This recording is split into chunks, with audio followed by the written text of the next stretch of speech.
Elena Davis is the blogger over at Cucina by Elena.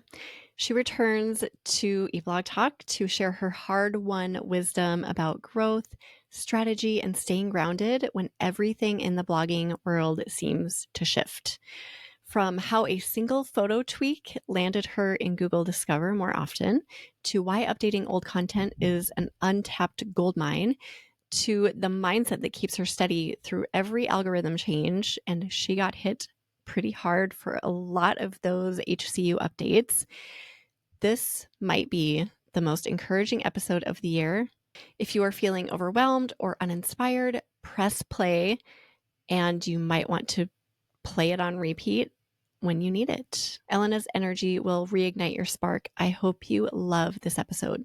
Welcome back to eBlog Talk, Elena. It's been so long. I'm so grateful to have you back on the show. How have you been? So good. Thanks for having me back. I can't believe it's come full circle, so much time, but here I am still. I know. And so much has happened since we last talked in our space, right? Yeah. But it's always good to see your face, and I think this is going to be an amazing chat. We're just going to talk about your story, staying true to your brand, building community, growth, challenges, and everything in between. Before we get to all of that good stuff, do you have another fun fact to share with us? I do. I don't know if it's fun, but I have been married for almost 20 years and we have moved 12 times. And I'm sharing that because I think that change can be good. And, some of these changes have been for schooling and my husband's medical journey, or things that we have done, rental properties that we've lived in for a little bit and moved out. But I think that kind of going along with our topic and what we'll be talking about today, you can who likes moving? No one. It is the worst. But you can either kind of embrace it as something new and look forward to something in it, or you can literally just live in the dread of packing every box and moving every box and then unpacking it. And you felt like you've already done this, but here you are doing it again. And it just kind of reminded me of just some of the aspects of blogging, of sometimes you're rinsing and repeating, and sometimes you're having to completely shift like to a new house and you didn't expect it. So my fun fact is I've moved a lot. And as you know, I'm an Italian food blogger. So even before those 11 moves as we were married, I've moved many times across continents and country and all of these things. So embrace change. And we'll start with that by all the moves. Not super fun, but no, it is fun because it relates so much to what is going on in our businesses right now. So I love how you tied that together. The underlying message, embrace change no matter what's going on. And trust me, you will be happier, right? When you do this. Yes. Lean into it. Yes. I love it. This ties in a little bit to our chat, but why don't you give us just an overview of your amazing blog? By the way, I just looked at your blog. I haven't looked in a while. I love the new fresh color. It's like so, I don't know. It's so bright and inviting. And it's a color that I don't often see on food blogs. Yes. It's just so beautiful. I love it. Was very intentional, actually. So I'm glad you brought that up because I am going to use that as an example. But a little bit about my blog. I started in 2020. I did not mean for this to become a business. I always say I accidentally started a food blog, and I wish I would have started the right way because who knows, maybe I'd be further ahead, maybe not. But I just started sharing recipes. I am from Italy, born there, grew up living there every summer, and I have done so my whole life. Even when living in the United States in 2020, we couldn't go back to Italy. So I was looking at my kids just crying, thinking, oh my gosh, what are we going to do? Well, people have always asked for my recipes, so I started putting them out online and just created a community, really, and then started this blog on a Wix blog. I wish you could see the before and after right now as you're sitting here looking at my blog. I wish you could see what the Wix website was. Do you But have I was so screenshots of it? proud of it. Did you keep I those? I think I might have some somewhere, which I could share with Okay, you. find I them was and send them to so me, okay. and we So will we put could them like on put them in. YouTube. We'll do a little flash on YouTube because I Okay, love before and after pictures. let's see So, if we can find those. So okay, this is a little message to someone who's just starting out. You're already 100 steps ahead of me because there's so much knowledge, even in the 5 years that I've been doing this there now, of is. how to start a blog, how to do it correctly. But it wasn't my intention. So it's kind of like I did it backwards, and grew a community, kind of authentically first, and then started thinking, oh, people and can actually do this and make money. And then I was like, okay. And I was teacher. I taught for 13 years. So this opportunity actually led me at a crossroads where I could choose. And it led me here. I chose here. And I am still a teacher at heart in all I do. But it led me here. So I share mainly Italian recipes. That is the heart and soul of Cucina by Elena. But I also have embraced American favorites, Mediterranean flavors, and we love Mexican cuisine, inspired cuisine. So I share a lot of that. But yes, you'll find Thanksgiving turkey, and you'll find my nonna's lasagna. So it's kind Hmm. of morphed into a lot of things. And at first, I was a little scared to start sharing more of the American recipes, like from my husband's family and whatever, because I thought I had to stay so niched into, my Italian. And Yeah. some of my most popular recipes have now been the American ones. So it's, it's okay to Yeah, kind well, of that's a part go of back and your forth and world just too, right? Yeah. absolutely. So I love that. Yep. Okay, so you started in 2020, so you've seen a lot of changes since then. I mean, it's like a totally Yes. different world. So talk about some of the Yes. changes you've seen in these couple of years. So many, right? The algorithm changes Yeah. on Google are one, which I was starting in 2023. It was like Google was like, I am after Cucina by Elena. Let's knock her down at every update. Let's see how much she Oh, can persevere. So it oh started gosh. in Q4 of 2023. Like I was doing so good, never seen so much growth, just like, wow, just kept growing, growing, growing. And a lot of that was like my authentic community, but then things on Google started to pick up as well. And then all of a sudden it was like, what happened? And just starting, I was like, it was probably in October. And that was when the first one hit. And then I don't know, there was too many to count. Like there was one in January that year, one in March, and then there was one the following Yeah. year. And it just, I kept trying to do changes, and a little bit it would help at each time, but it just didn't really seem to overall help a lot. But I still, what I did was I updated a lot of recipes, and then I can tell you something that I started doing recently in 2024, later 2024, that has made a huge difference. But part of the things I did was I never stopped updating. I no indexed when I needed to know index. I had a whole category which I actually talked about on here the first time I was on this podcast, which was my stories. I Mm. had a section where I told these Sunday stories, Saturday stories, Yes, and I I remember that. still, yes, and I still kind of weave that into, you can see if you pull up a blog post, it's just at the very beginning, it says like why you'll love this family favorite, or I add just a personal note. Um, that might be kind of against some SEO recommendations. I actually think it's very helpful. My face is, for better or for worse, right there within that first scroll. And it's me there, and a little bit about the recipe.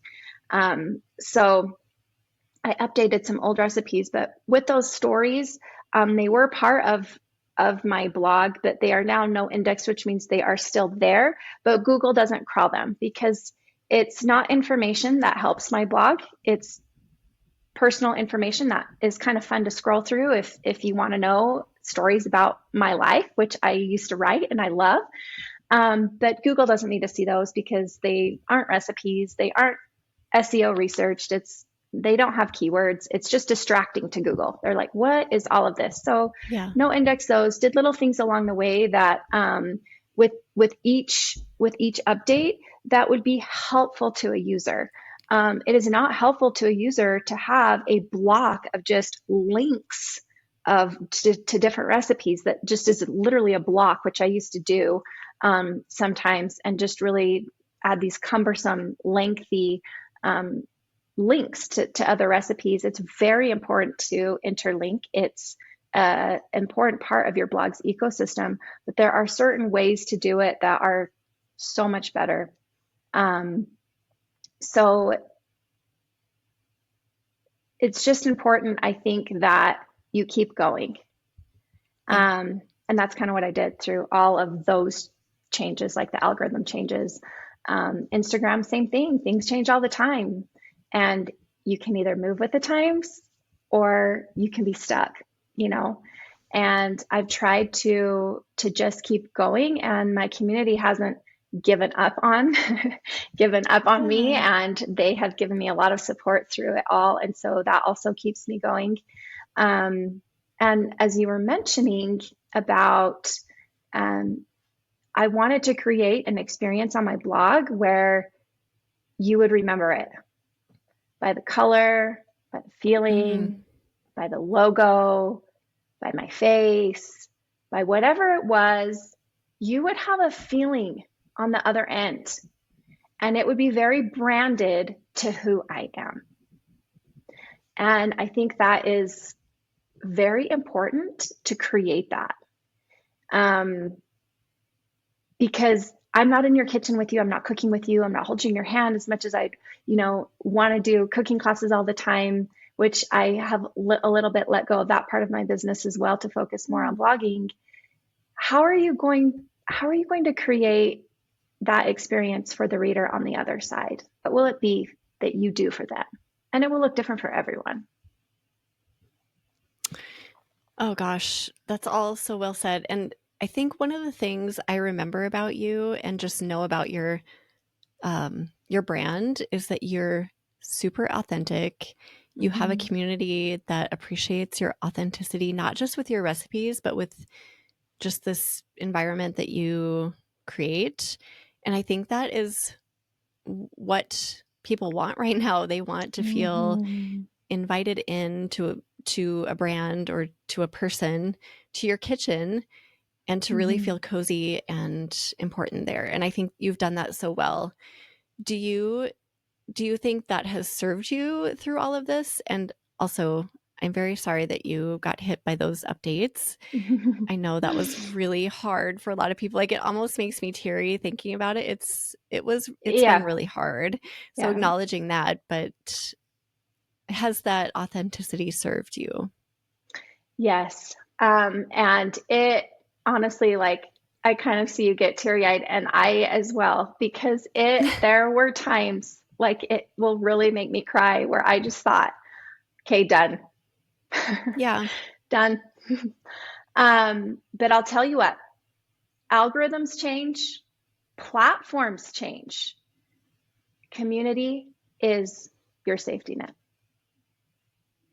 That is what makes blogging sustainable because it's people making the recipes. That's who we're making. We don't have robots yet that cook for us, right? So, Yeah. so that's who we're trying to reach.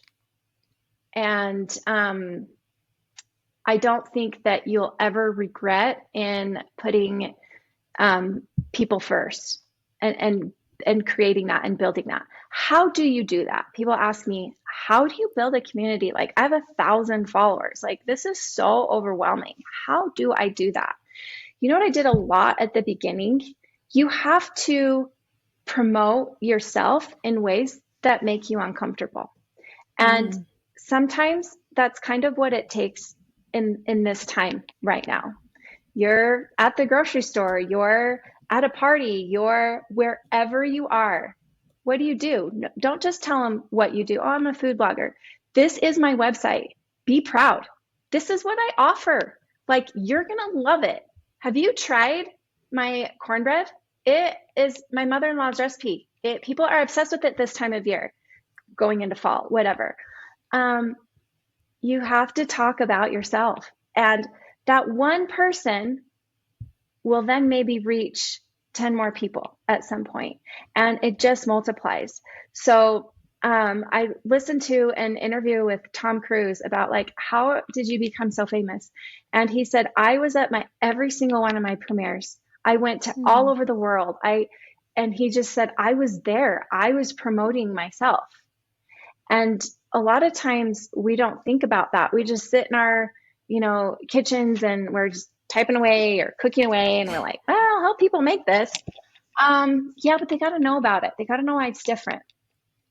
So wherever you can, make a connection with someone. You're getting your nails done, wherever, whatever. Talk to one Yeah. person each day about what you do at a kid's school, at whatever. Um, that's just a little bit. And then, social media, it's a hard one because it changes as well, but it can really actually work in favor and work with your blog, which we'll get to that also in our next talking point, I think, Yeah. of how social and Google. Yeah. I want to touch on what you said a little bit because I think this is such a hang up for so many of us. And that is talking about ourselves and promoting Mhm. what we do. And like everything that we create, we put so much heart and soul and passion into, yet it feels so hard to talk about it. It's like we feel safe putting it out, but promoting it is another thing. Yeah. Do you have any, I guess, I mean, you've already given a lot of encouragement on it, but any Mhm. tips for just how to get over that hurdle for people? Start small. Start small. Do an Instagram story if you don't want to be on a reel. And share something unique about your day, about your life, about yourself, about a recipe. You don't have to show your face every time, but show your kitchen. Show something that will make others remember you. So whether you're showing your same kitchen every day, you don't want to show your face, that's fine. Or you're showing your face making something every day, or it's a certain place that you're showing. You want you want these memories ingrained in people as part of your brand, like the color that's on my blog or my lemon icon with the blue that's the same as the blog.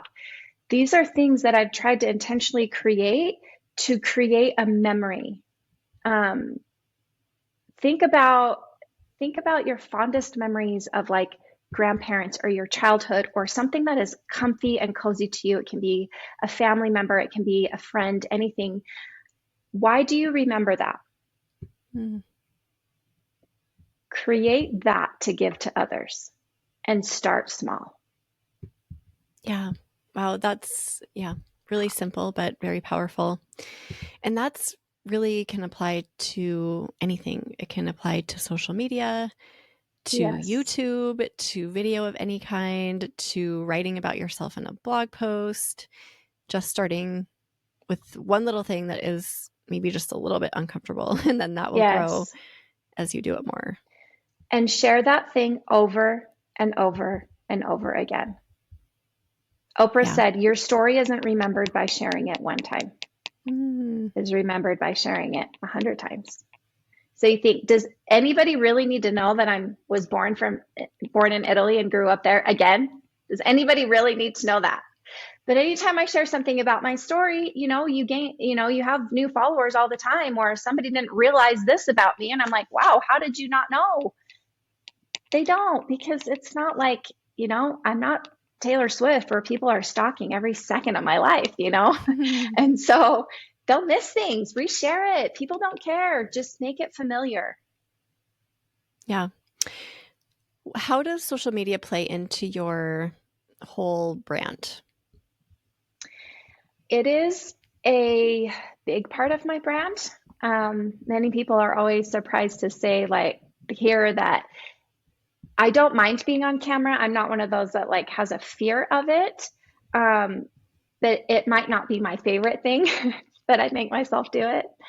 I do think that when you show up with your face or with a repeated background or something that is familiar, that does help you have a again that memory piece on social media because there's just billions of videos out there now that you have to find something that when someone's scrolling, it's, oh, that's Megan's post. I already know. I don't even have to view the whole thing. I already know it's hers based on whatever element it is that you have put in there.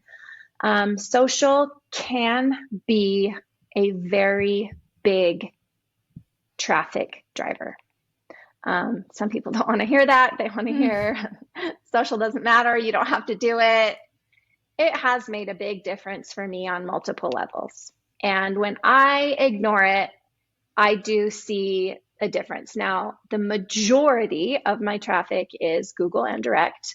And and then it's kind of a tie between email and social. So it's not like, I lose all the money of the month or the day or whatever if I don't share on social, but it is a huge boost. It's a huge boost. Like email is a huge boost. It is not something that I would feel comfortable saying, oh, just ignore it, only focus on your blog.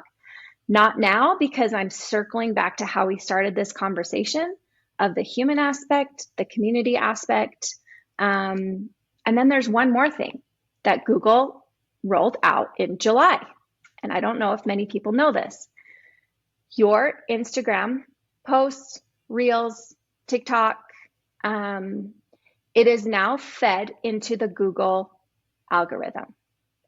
Your Reel can show up if you type in shrimp scampi recipe. And it used to be sort of a thing where that would randomly happen. Sometimes yes, sometimes no. Google is pulling from the SEO in Instagram. So if we want to dive into that a little bit more, I can share a few things that are helpful Yeah, that you please could be do. doing. So if you're like, it's such a waste, well, here is a little bit of an incentive for you.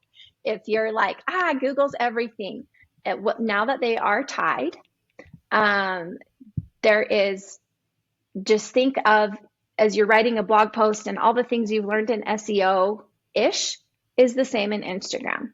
So make sure that if your shrimp scampi reel on Instagram, if you can do a voiceover and then do the captions, that is a bonus with the keywords. The other is the text in the caption. Make sure that kind of the first-ish line has the actual recipe title name. Maybe don't start off with like the story, at least within the first line, I would say, kind of like your intro to your blog post, right? You want to make sure that your H1 is then bolded in that first paragraph. So Google's like, okay, double header, this is where she's going with this whole thing, right? Same thing in Instagram. You can also write on your reel like a text overlay. Optional. I'm not quite sure if that is part of, well, I do think it is part of SEO. I don't do it all the time because I don't necessarily love how text looks on there, but sometimes I'll do it like for the first 6 seconds, shrimp scampi. I don't know why I picked that today. I don't, it's not even a Yummy. very Sounds good. popular recipe on my website, but I just felt in the mood, so we're going with it. You could, have that in bold in there. So just as many times. And then, people say hashtags don't work, they don't, whatever. I would say stick to a few, like three maybe, and hashtag shrimp scampi. So you're hitting all of the point. Just think of it as a blog post, all of the things you want to make sure. Say the recipe name a couple of times, but don't change it up a little bit, right? You don't want to just say shrimp scampi shrimp, then people are going to know that there's no purpose. So serve your user, but use those words in there as you are creating that reel, or even a photo carousel post. It Yeah. would have the same value. Do you think that video is more important now than ever? So video in Reels, yes, but also YouTube videos and TikTok. Yes. So I don't do YouTube. Should I? Probably. Yes, I should. So if I am advising anyone out there who's thinking, should I do more video? The answer is yes. The answer is yes. Think of what you like to consume. You can do carousel. There is value in carousels. Do some, maybe not, maybe not all, and just heavy on the video. It's where it's what people like to watch. What do you like to watch? I bet you just answered probably video. I don't know, Yeah.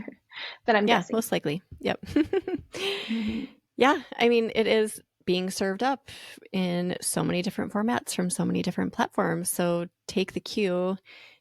But this goes back to our conversation about not promoting ourselves and being maybe a little bit timid about showing up in that way. So for a lot of people, this is Mm-hmm.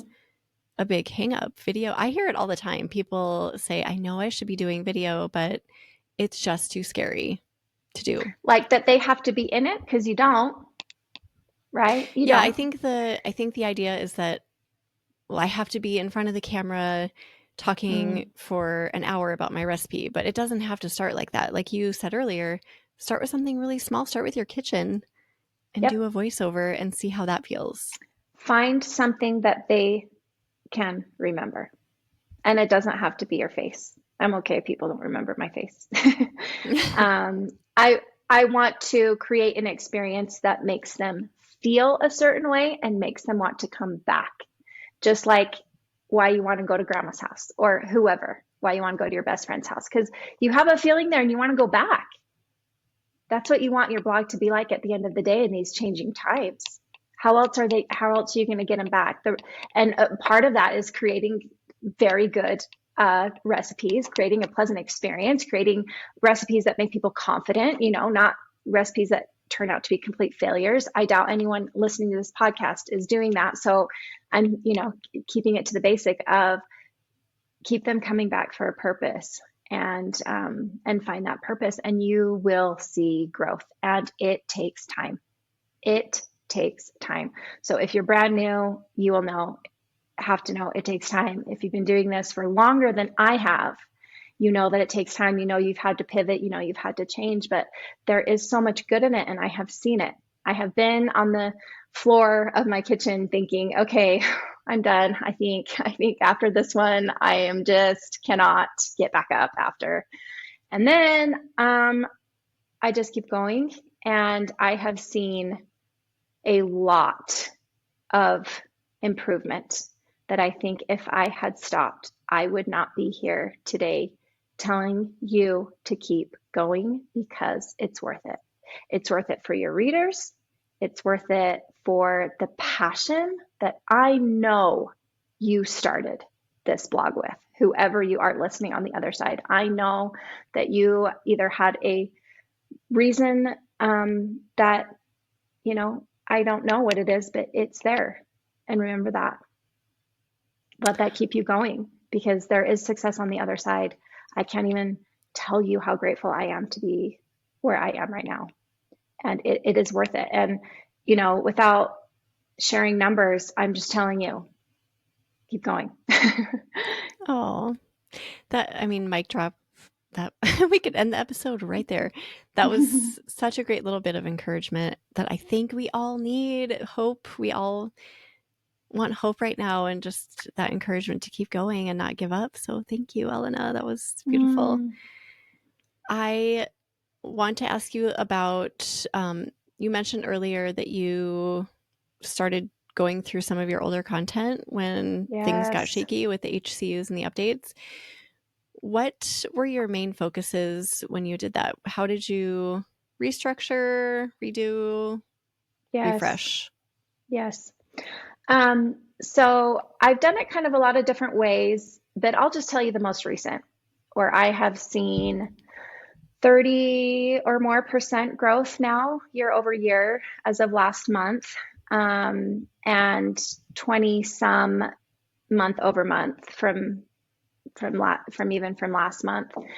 And I got help from Casey Marquis, who knows I'm mentioning him on this podcast. And I think he books out for a while, I think October. But listen, he really, really helped me structure my blog, my old blog posts in a way that I think are the most current, the most competitive, the most up to date that you can have in this environment right now.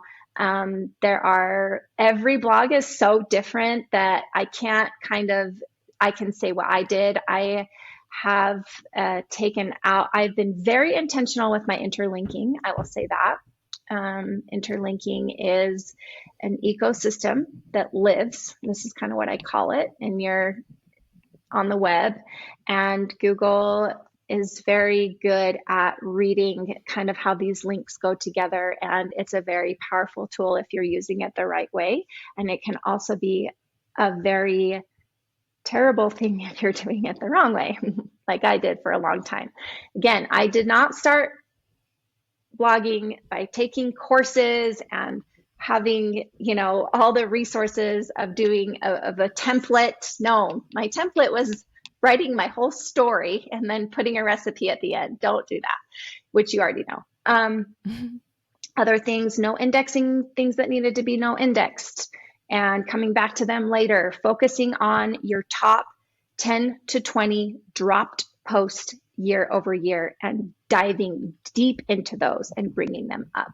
Now, one thing to mention with that, because of AI overviews and how things have changed, there are some recipes on my website that were extremely viral. I mean, bringing in a lot of revenue for me that lost traffic kind of overnight with some of these updates.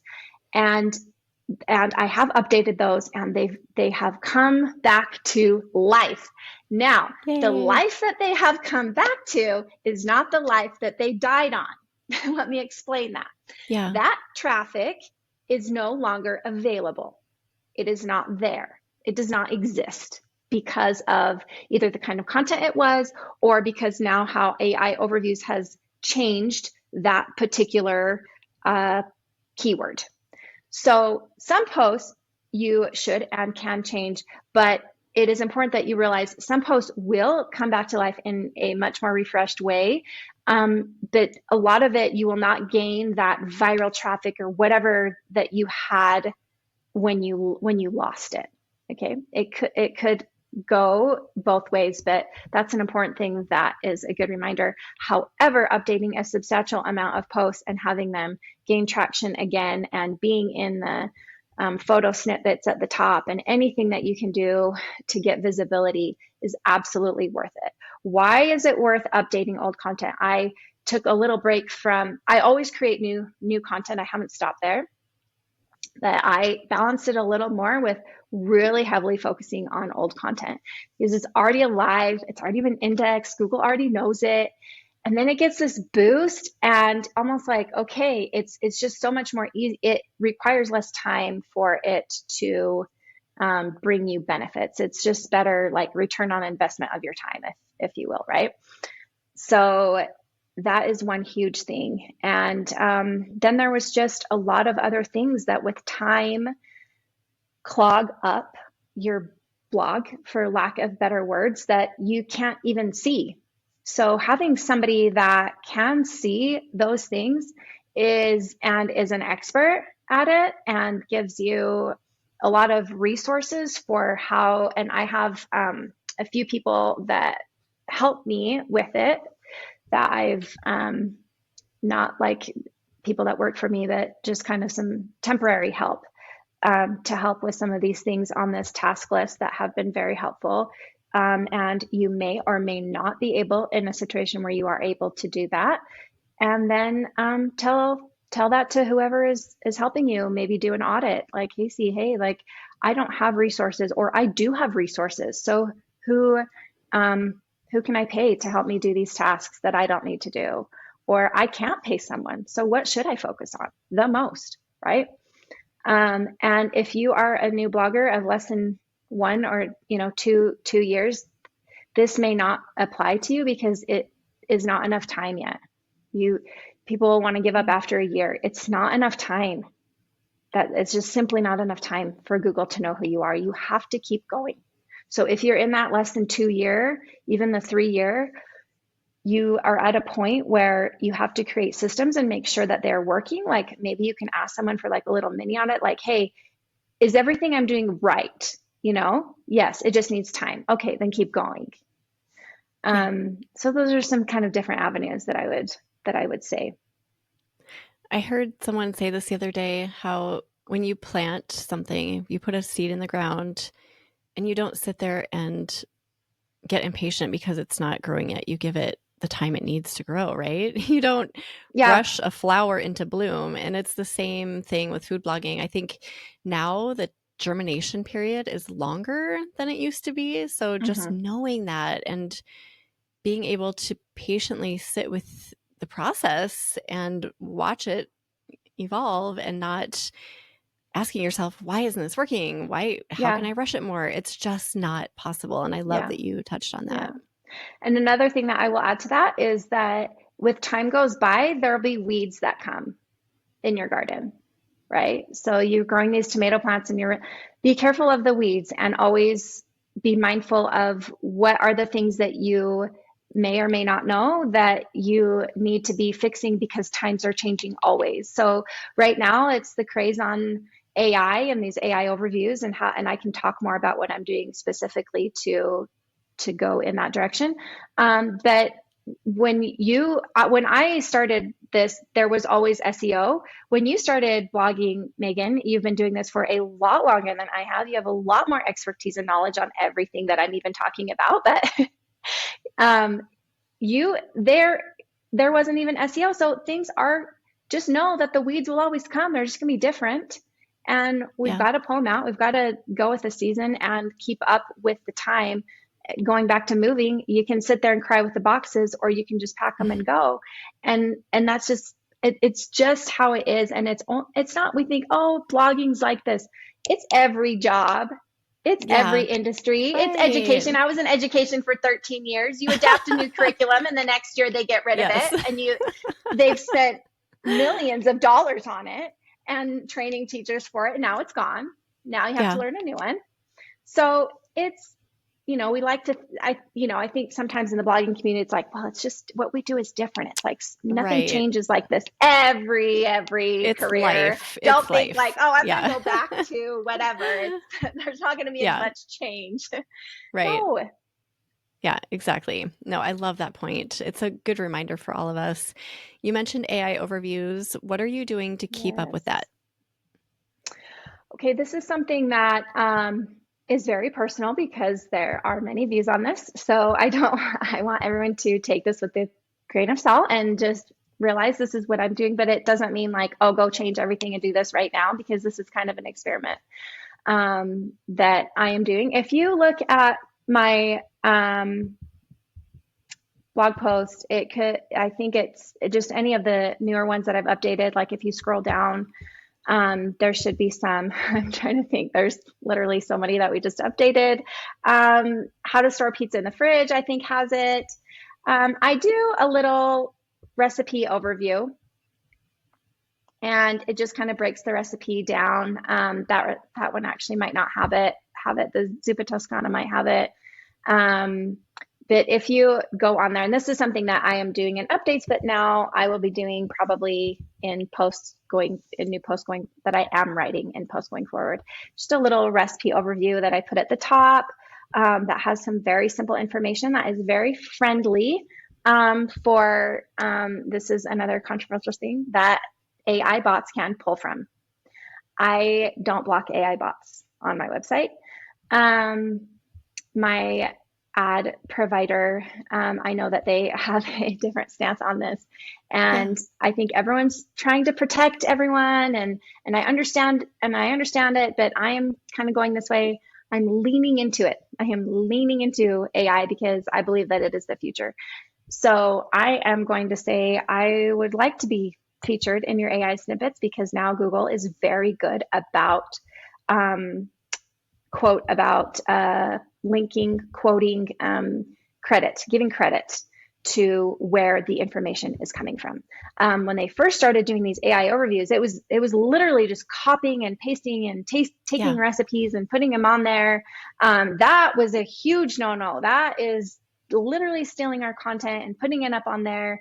And now I even have little buttons that say save to ChatGPT, um, Gork, I think is what the other one is.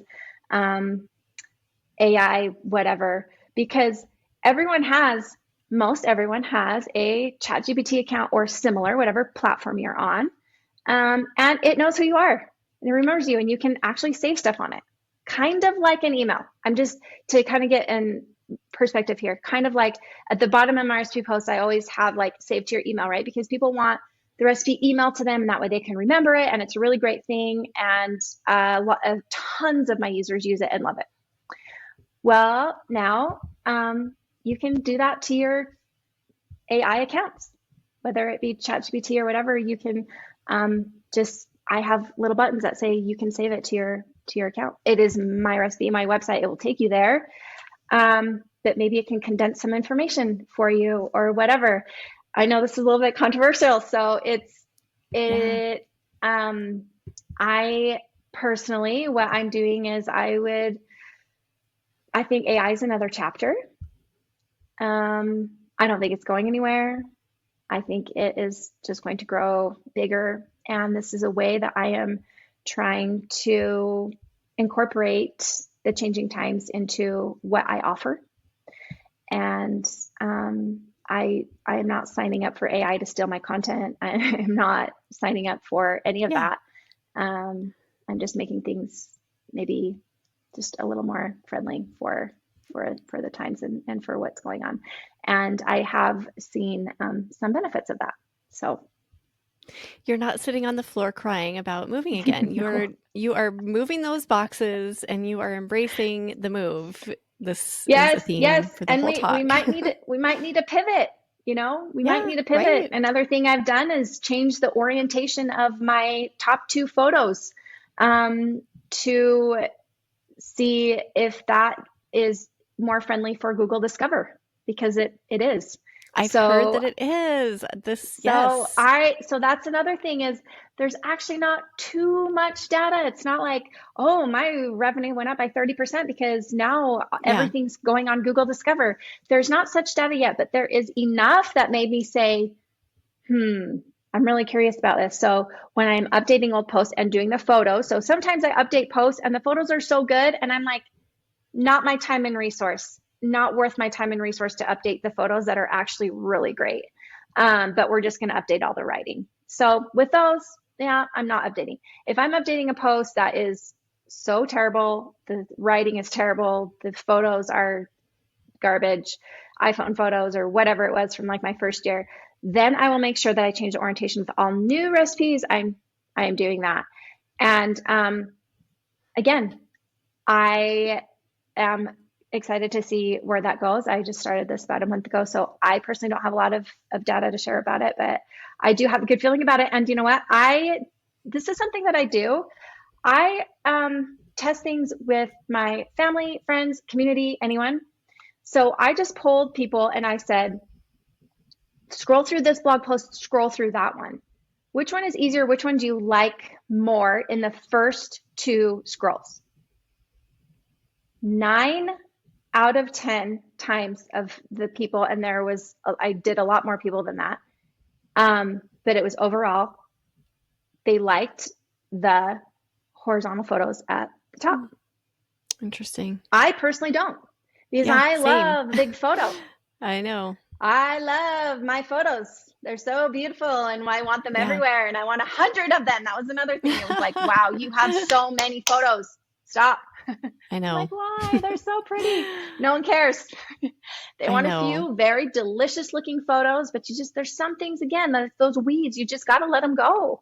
So, so yeah, I had to take a lot of photos out of a lot of blog posts that were just very photo heavy, which worked in 2023. And it wasn't such a big deal. You just can't get away with some of that stuff right now. So make sure it's clean, make sure it's scrollable, make sure they can get to the recipe quick. And guess what is back? Make sure that your personal touch is in there at the top. Make sure that there's a human element to it, which I think is important. Yeah. Wow, you've given us a lot to think about, little fun tidbits and also overarching themes. I do want to ask you one last thing, and that is, Yes.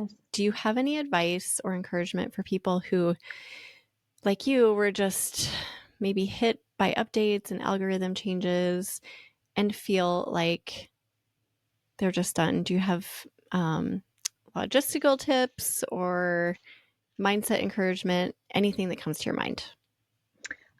A little bit would be, I actually wrote this one down. Google updates can feel overwhelming, big time, like you're on the floor overwhelming. Yeah. I've learned recently to lean into technical SEO and user friendly content to weather the storms of these changes.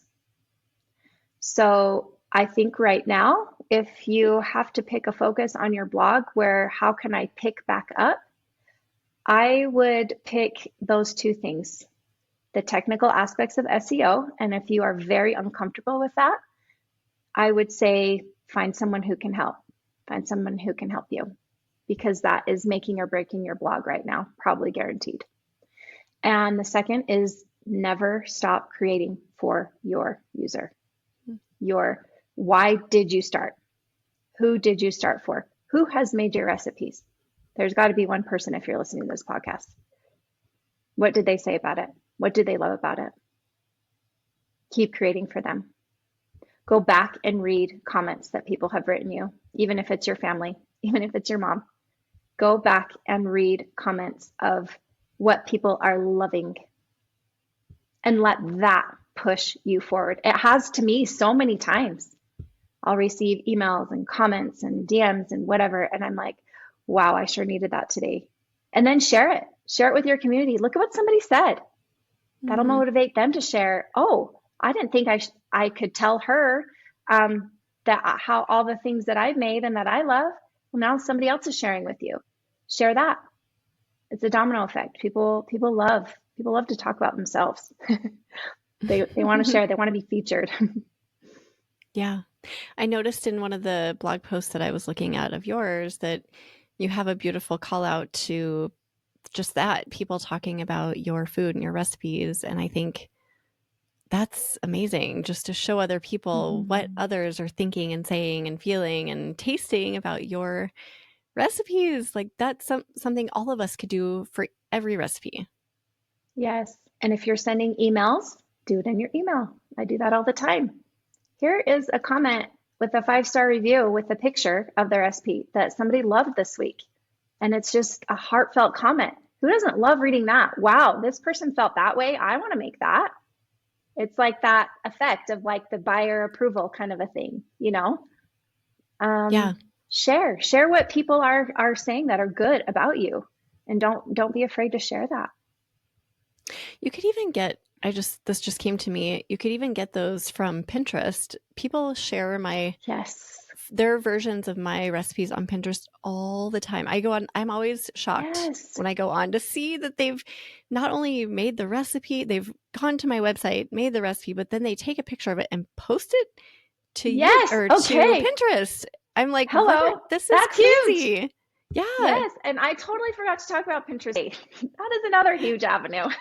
Yeah. Let's not forget Pinterest. It's still alive. I don't care what people are saying. I see it on my dashboard. It is still 100%. bringing in dollars. Yes. Yes. Yeah. Yeah. Do So not, I know Pinterest, that. email. I would just also email. If you're Yes. starting small with something and you don't want to do a video, email. Email is Mm-hmm. so personal. When somebody lets you in that inbox, don't let them go. That's huge. That's huge. Yeah, email is a big one these days, and I'm always an advocate for Pinterest. Don't. You're a food blogger. Food bloggers should never ever lose hope on Yes. Pinterest. No, It's it's the all the perfect photos. All platform you, for us. yes. Yeah, it's made for us. Agreed. Yes. Oh gosh. I mean, I could go on a lot of soapboxes. You've given so much, Elena. This is going to be such a valuable episode. So thank you for all of this. I mean, you just very willingly shared what's working, what some of your challenges were, what you're leaning into, some experimentation that you're doing. Thank you. Thank you. We appreciate you so much. You're so welcome. I'm really giving you a big hug right now, listening on the other end. I hope you contact me. You can email me. DMs are kind of a hit or miss. Some days it's like flooded and they like hide. I don't know how it all works out, even if there's different tabs. So email me. I'm literally sending you a big hug. It's just, it's hard, but I know it's worth it to keep going if it's in your heart and you started to, for the right reason. I know that it's worth it. So and never stop educating yourself as an educator. Listen to, but like you're listening to this podcast, there's other ones. There's so many resources now. So just delve into learning about how to better whatever it is that you're struggling with. I don't know how to do video. There's so much info out there right now So that can help much. or whatever. So Yeah. you can do it. Like, seriously, you can. If I did, trust me, if I did, you can. I don't know that there's another episode with so much delightful encouragement. I hope that people re-listen to this when they need a burst Yes, of come hope back. and encouragement. Come back to it if you need it. Elena said everything so beautifully. So we'll put together a show notes page for you if you are listening and you want to go look at everything we've talked about. You can find those at eblogtalk.com/Cucina by Elena. That's Elena. I love your name, by the way. It's so Oh, beautiful. thank you. Yeah, and Elena already mentioned where you can find her if you want to reach out. That was very generous. Thank you again for all of your time today.